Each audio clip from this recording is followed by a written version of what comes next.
Sveiki! Jūsų gydytojas pasakė, jog turite padidėjusį kraujo spaudimą, tinkamas fizinis aktyvumas gali padėti.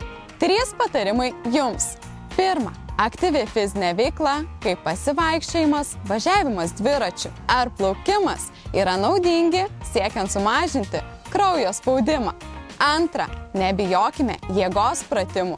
Įrodyta, jog jėgos pratimai su saikingu pasipriešinimu yra naudingi ir saugus, siekiant sumažinti kraujo spaudimą.